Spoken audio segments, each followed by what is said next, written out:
खुलुमबाय स्टुडिअ दं आं राजीव बसुमतारी आरो बे समाव चिरां जिल्ला दुलाराय बर' फरायसा आफाद आरो बर' थुनलाइ आफादजों लोगोसे गासै मोन 10 बर'नि माहारियारि आफादफोरा बे समाव समाजनि बेरेखा खामानि मावफुंनायफोरनि सायाव गोख्रों राहा लानो थाखाय थांखि लादों। थारैनो बे समाव मख'नांगोन दि जोंनि बर' हारिनि माखासे लाइमोनफ्रा गोबां मानि समाजनि बेरेखा खामानि मावनानै गावनि जिउखौ सिलिंखार खालामनायजों लोगोसे न'खर समाज गामि ओनसोलफोरखौ बे समाव लाजि फोनांनायफोरखौ गोबां नोंथांमोना नुबोखादों आरो गोबां जोंनि खौरांनि गेजेरजों फोसावनो मोनबोदों आरो बेफोरखौ नोजोर होनानै चिरां जिल्ला दुलाराय बर' फरायसा आफादजों लोगोसे गासै मोन 10 बर'नि माहारियारि आफादफोरा बे समाव बेफोरबायदि गाज्रि खामानि मावनाय समाजनि बेरेखा एन्टि ससियेल खामानि मावनायफोरनि सायाव गोख्रों राहा लानो थाखाय बे समाव थांखि लानानै मोनसे खौरांगिरि मेल खुंनायनि गेजेरजों रोखा फोरमायदों।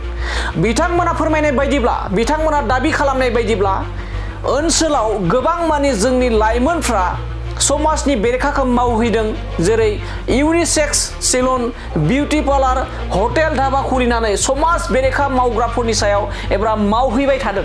बैफोरखौ गोख्रों राहा लानो थाखाय आरो बेफोरखौ दबथायनो थाखाय दुलाराय बर' फरायसा आफादजों दैदेनजानाय गासै मोन 10 बर'नि माहारियारि आफादफोरा बेफोरबायदिखौ बन्द' खालामनो थाखाय थांखि लागोन एबा थांखि लानायनि थाखाय बे समाव हाबाफारि लानाया जागायजेनबाय। बे समाव फिन फोरमायबावोदि जोंनि बर' हारिनि गेजेराव गोबां माखासे समाजनि बेरेखा खामानि मावनानै गावनि जिउखौ सिलिंखार खालामनाय, न'खरखौ सिलिंखार खालामनाय, गामिखौ सिलिंखार खालामनाय, ओनसोलखौ लाजि फोनांनाय बेफोरबायदि जाथाया जोंनि गेजेराव जाफ्लेबाय थायो।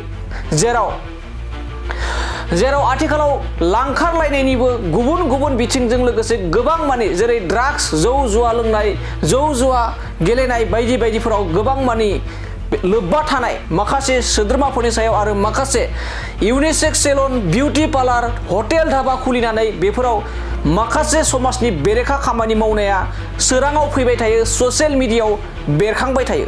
बेफोरखौ लानानैनो चिरां जिल्ला दुलाराय बर' फरायसा आफादनि मोनसे दैदेननाय हानजाया गासै मोन 10 बर'नि माहारियारि आफादफोरा बे समाव थांखि लादों जे बेफोरनि सायाव होबथानांगौनि समा जाबाय आरो बेखौ होबथानांगौनि थाखाय दिनै खौरांगिरि मेलनि गेजेरजों रोखा फोरमायदों। दानिया फैदो बिदिब्ला बर' हारिनि गेजेराव एन्टि ससियेल खामानि मावनाय, थामहिनबा समाजनि बेरेखा खामानि मावनाय, लोगोसे इउनिसेक्स सेलुन, बिउटी पार्लार आरो हटेल धाबा खुलिनानै जे लाइमोनफोरा माबे लामाजों थांदों बेनि सायाव माबायदि राहा लागोन, मिरु दुलाराय बर' फरायसा आफादनिफ्राय माबायदि थांखि लादों बिथांमोननिफ्राय आबुङै मिथिना लादिनि।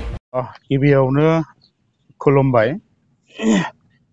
चिरां जिल्ला दुलाराय बर' फरायसा आफादनि बानजायनायजों दिनैहाय बेलासि समाव जोङो चिरां जिल्लानि सिङाव थानाय गासै बर'नि माहारियारि आफाद आरो समाजारि आफाद खौसेनो जोङो आथिखालाव सोलिबाय थानाय जे चिरां जिल्ला सिंनि थासारि, गुबैयै सोलोंथाइ बिथिं आरो समाजारि बिथिं, बेखौ नोजोर होनानै दिनैनि समाव थासारिया खावलायनाय बायदि दिनै गासै माहारियारि आफादा ज' जानानै दिनै बे खौरां मेलखौ जोङो लानो गोनां जादों।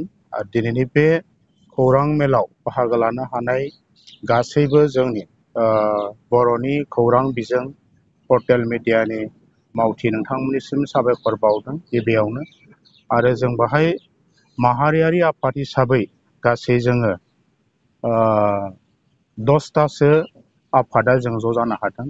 बाव गुबैयै जोङो दङ चिरां जिल्ला बर' थुनलाइ आफाद आरो बिजनि साब डिभिसनाव बिजनि जिल्ला बर' थुनलाइ आफाद मोननै, अल आसाम बर' ट्राइबेल संघनि मोननै, बाहाय चिरां डिस्ट्रिक्ट आरो बिजनि डिस्ट्रिक्ट, बर' गुदि फोरोंगिरि आफाद दं चिरां जिल्ला, बर'नि बाथौ गौथुम दं, बर'नि हारिमु आफाद बिजनि जिल्ला आरो चिरां जिल्ला, लोगोसे बर'नि बिमा गौथुम आफाद, जोङो जथायै दिनैहाय बे खौरां मेलनि गेजेरजों जोंनि समाजाव माखासे थासारिखौ नोजोर बोनानै जोङो माखासे खौरांखौ जों होनो नागिरदों। दिनै जोङो नुनो मोनदों जे आथिखालनि जोंनि बर'नि जि थासारि, स्पेसियेलि समाजारि बिथिं, बेखौ जों नोजोर होदों। आरो गुबुन मोनसेया जाबाय फैबाय थानाय समाव जोंनि जे इयुन जोलै हान्जा फिउचार जेनेरेसन बा फरायसाफोरखौ जोङो गुन गोनां सोलोंथाइ बा बिथांमोनखौ जों स्किल दानानै होनो हानायनि जे मोनसे परिबेस आरो समाजाव जि माने गाज्रि मोनसे थासारिया जोंनाव थाब थाब सोलिबाय थादों बेखौ नोजोर होनाय जादों। जोङो नुनो मोनदों दिनै चिरां जिल्लानि सिङाव नैबे मासनि गेजेरावनो गोबां दुखुनांथाव जाथायफ्रा जानानै थांबाय। दिनै उन्दै बैसोनि मानसिफोरखौ रेप खालामनाय, गिदिर गिदिर बैसोनि मानसिफ्रा दिनैहाय बेबायदि माने दुखुनांथाव आरो लासिंसिं जाथायफ्रा जोंनि चिरां जिल्लायाव जानानै थांबाय। आरो बेजों लोगोसे रेपनि अनगायैबो दिनै हिउमेन ट्राफिकिं, चाइल्ड ट्राफिकिं बायदिसिना जि हाबाफारि बियो सोलिबाय थादों। आरो बेजों लोगोसे मार्डार केस बेबो दिनै जोंनाव जाबाय थादों। आरो गुबुन गुबुन बिथिं जे हाग्रायाव जुनारफोरखौ जि मोनसे जोंनि मानसिफ्रा इनाय नोजोरजों माने मैहुर खालामनाय, हाग्रानि सम्पतिखौ धंस खालामनाय, बेफोरबायदि परिबेसा नुबाय थादों जोङो। दा बेनिखायनो बैफोर गासै थासारिखौ जोङो दिनै नोजोर बोनो गोनां जादों। बेनि अनगायैबो जों नुबाय दिनै जोंनि समाजाव ओरैबायदि मोनसे ट्रेन्डआ मोनसे रेपिड रेटआव माने आवगायनायखौ जों नुदों। बे जाहैबाय जे समाजनि नियम निथि आसार खान्थि दिनैहाय माने बायफ्लेनानै दंबाबो गोरोन्थि बुंनाय जानाय नङा बायदि जों मोनदों। मानोना दिनै समाजाव गार्जेन दं, जोंनाव समाजनि गावबुरा दं, प्रेसिडेन्ट सेक्रेटारि दङ, बायदि रोखोम धोरोम आफाद दं, बिबानगिरिफोर दं। दा बिथांमोना दिनै समाजखौ माबायदि दैदेनदों जों बेनि सायाव दिनै माने साननो गोनां जादों। आरो बेखौ लानानै पुनर जोङो समाजखौ गोख्रों खालामनांगौनि सार्थआव दिनै जों आफादफोरा जावरिखांनो मोनसे बायद' जादों। मानोना दिनै जोंनि न'खरनि गार्जेन, दिनै जोंनि समाजनि दिथागिरिफ्रा नांगौ जखानि जि जोङो समाजखौ बेंनांगौ, जोंनि जेनेरेसनखौ बिथांमोना नोजोर होनांगौ, बेखौ खालामनायाव माखासे बिथिं जों फेल जानाय नुदों, फेल जानाय बायदिखौ जों मोनो। बेनि खारना जाहैबाय दिनै गोबां माने रिमट एरियानिफ्राय, गामिनिफ्राय बा गोबां जोंनि बिमा बिफाया मिथिया जासे बा समाजनि नियम निथिखौ दिनै हाद्रि सारनानै हेव खालामनानै दिनै जोंनि माखासे मानसिफ्रा एन्टि ससियेल जि एक्टिभिटि बा इलिमेन्ट बाहाय दिनै इनभल्भ जानायखौ जों नुदों। दिनै जोंनि हिनजावफ्रानो जा, हौवाफ्रानो जा, दिनै बैसो जानायानो जा, बैसो उन्दैयानो जा, दिनैहाय मा जादों, समाजनि बिर'धि जायखौ समाजाव जोङो सोलिबोआ आरो लुबैया, बेबायदि कान्दफ्रा दिनै टाउन सेरेबफ्राव, दिनै बेंटल गेट बायदियाव, दिनै सापागुरि बायदियाव, दिनै जि फ्रन्ट एरियायाव बा हाइवे सेरफ्राव जेरै धाबाफोर दं, रेस्टुरेन्टफोर दं, हटेलफोर दं, सेलुनफोर दङ, जेरै इउनिसेक्स सेलुन, स्पा सेलुन। दा बेफोर सेलुनफ्राव बैबायदि माखासे जि एन्टि ससियेल जि माखासे एक्टिभिटि बा एलिमेन्टफोरनि जि मोनसे थावनि जों दिनै नुनो मोनदों आड्डा। आरो बिनि गेजेरजोंनो दिनै उन्दै बैसोआवनो रेप जानाय, उन्दै बैसोआवनो हाबा जानाय, माने गुबुननि हिन्जावा गुबुननि हौवाजों बायदिसिना मोनसे अबैध जि सम्पर्कआव माने लिप्त जानाय जों बेखौ नुबाय थादों। आरो बेफोरनिफ्रायनो जागायनानै दिनै फैयै फैयै बे कान्दनिफ्रायनो दिनै समाजाव बिराद गिदिर मोनसे जाथायफ्रा फैदों। जेरैहाय माने माइनर एजखौ रेप खालामनाय आरो मार्डार केस जानाय, बेफोरनिफ्राय फैदों। दा गतिके दिनै जोङो बर'नि माहारियारि आफाद आरो समाजारि आफाद हिसाबै जों मोनदांदों जे बे गासै जोंनि थासारिफोरखौ दिनैनि दिनाव जों गैया खालामनांगौबा बा बेनि सायाव जोङो खामानि मावनांगौबा मोननै लेभेलजों जों खामानि मावनांगोन, जों बेखौ मोननांगोन। गुबुन मोनसेया जाबाय सरकारि भाबै आयेननि बेबस्थाजों, एडमिनिस्ट्रेसन बिनि बेबस्थाजों बाहाय लिगेलि जि एक्सन लानांगौ, ल' एन्ड अर्डारा जिबायदि खामानि मावनांगौ, बेखौ प्रसासननि गेजेरजों स्ट्रिक्टलि खामानि मावनांगोन आरो नोजोर होनांगोन, बेखौ जों मोनदांदों। आरो गुबुन मोनसेया जाबाय जों सामाजिक भाबे जोंनि जातीय आफादफोर, जोंनि समाजारि आफादफोर, जोंनि गार्जेनफोर, जोंनि एनलाइटेन जायफोरनाखि सुबुंफोर, बिथांमोनाबो दायित्व लानानै जों न'खरनिफ्राय, समाजनिफ्राय बिनि फारसे जों प्रिभेन्सन जे मिजार, बे मिजारखौ जों लानांगौ दं।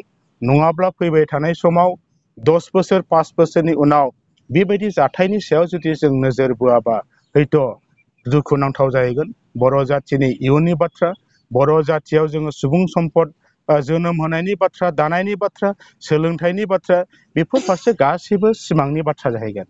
दा बेनिखायनो जों दिनै गासै आफादा ज' जानानै बिनि सायाव जों गोख्रोङैनो जोङो जोंनि जि जिल्ला प्रसासन आरो जोंनि बिटिआर खुंथाय बिथांमोनखौ जोङो मेम'रेन्डामनि गेजेरजों जों खावलायगोन। मेम'रेन्डामखौ जोङो समनिहानि गेजेराव होगोन, डिसिजों एसपिजों जोङो सावरायगोन।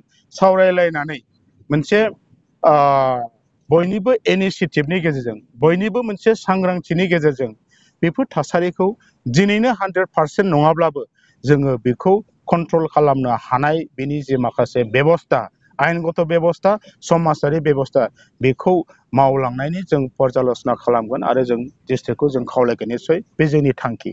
आरो जोङो समाजारि आफाद हिसाबै जोङो बे इसुफोरनि सायाव दिनै जोङो रायजो राजानि गेजेराव, समाजनि गेजेराव जोङो हाबफैनायनि जे मोनसे थांखि आरो जि मोनसे बिनि हाबाफारिनि जों सिडुल बेखौ अलरेडि खालामबाय।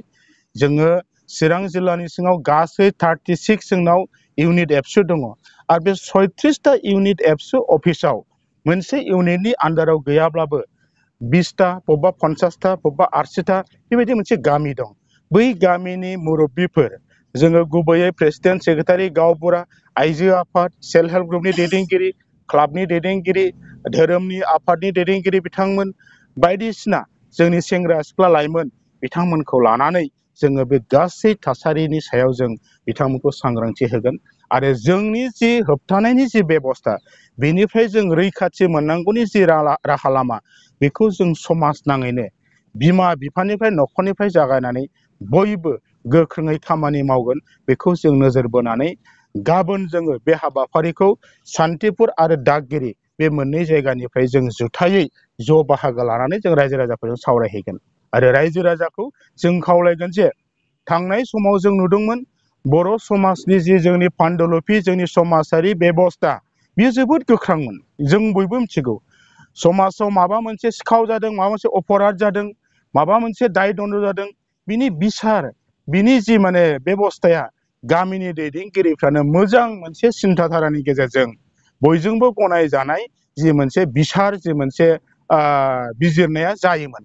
नाथाय दिनैहाय बर' समाजाव जि मोनसे बे आखुथाय, जि मोनसे ट्रेन्ड, 20 बोसोरसोआव समाजनि जोंनि दैदेनगिरिफ्रा बिनि फारसे दायथ' लानायाव माने आवगायनो साहस मोना जादों। बेनिखायनो जों नुदों दिनै समा खावलायबाय। जोङो माहारियारि आफाद, समाजारि आफादा जों गोख्रोङै जोङो मोनफ्रोमबो गामिनि दैदेनगिरि आरो समाजजों दं, नोंथांमोना बिनि बेबस्थाखौ लाफिननांगौ। आरो नोंथांमोननि सुखु दुखु, नोंथांमोननि जायखिजाया परिबेसावनो जों आफाद हिसाबै समाजखौ सुद्रायनांगौनि सार्थआव, जोंनि हारिखौ गोथोङै लांनांगौनि सार्थआव, जोंनि हारिनि इयुन जोलै हान्जा सोलोंथाइ बिथिं, आखल आखु दानाय बिथिं, जोंनि हाबा मावनाय वर्क कालचारनि बिथिं आरो गासैबो बिथिं समाजखौ गोख्रों खालामनांगौ सार्थआव जोङो गावबुराजों, दैदेनगिरिफोरजों, गासैबो गामिजों जों नोंथांमोनजों जेब्लायबो दङ। बे बाथ्राखौ जों गोख्रोङै बिथांमोनखौ जों गाबोननिफ्राय बे हाबाफारिखौ लानो जोङो आवगायदों। दा दिनै बेनि अनगायैबो जोङो नुदों माखासे दायथ'खौ जों समाजारि लानानैल'बो जानाय नङा। जोबनायाव जोंनाव जिहेतु देशनि सिस्टेम दं, कानुननि बेबस्था दं, बे बेबस्थानि गेजेरजों जथेस्थ' खामानिखौ बिथांमोनखौ दायथ' लानांगोन। दिनै जों नुदों मा, दिनै जोंनि गथ'फ्रा मानो मोनाबिलियाव बाइक सालायथिंनानै फैयो, 9आव फरायनाय, 10आव फरायनाय, हायार सेकेन्डारि कलेजाव फरायनाय, दिनै मोनाबिलियाव न' गारनानै मानो ओंखारबोयो? बिथांमोना दिनै स्कप मोनदों, बिथांमोना दिनै परिबेस मोनदों, बाहाय दिनै ल' एन्ड अर्डारा बिसोरनि एगेन्स्टआव बा बि माने आयेननि सायाव प्रपारलि बिथांमोना खामानि मावनायमोनब्ला जोंनाव जिफोरनाखि स्पटफोर दं, जिफोरनाखि मा होनो थावनिफोर दं, जेरै धाबा दं हाइवे सेर सेर, रेस्टुरेन्ट दं, हटेल दं, बे हटेलफ्राव धाबाफ्राव जों नुबाय माखासे जायगायाव माने मुखुलि भाबे उदाङै नामावसो बियो रेस्टुरेन्ट, नामावसो बे हटेल ओंखाम जाग्रा, नामावसो बियो साहा लोंग्रा, सिङाव नोंथांमोना नाय बाहाय जौनि आड्डा सोलियो, बाहाय माने इलिगेल भाबै जौनि आड्डा सोलियो, बायदिसिना बाहाय मा होनदों समाजनि एन्टि ससियेल जि माने माखासे इलिमेन्टस, माखासे एक्टिभिटिफ्रा बे सिङाव सोलिनायखौ जों नुदों। दा बेनिखायनो जों बेखौ आयेननि गेजेरजों प्रखाखना गोख्रोङै खामानि मावनांगौ, बेखौ जोङो सावरायगोन आरो बिथांमोनखौ जों खावलायगोन। थांनाय समावबो जों खावलायदों आरो एबार जों गोख्रोङै खावलायसिनानै बेनि थाखाय जों बेबस्था लागोन। बेखिनि बाथ्राखौ दिनै नोंथांमोननो फोरमायबाय आरो दुलाराय बर' फरायसा हिसाबै जोङो बेखिनि बाथ्राखौ दिनै समाजाव जोङो नोंथांमोननि थ्रुयै मिथिगोन आरो बयबो बुजिना जागोन बेखिनिखौ खावलायबाय। गोजोन्थों।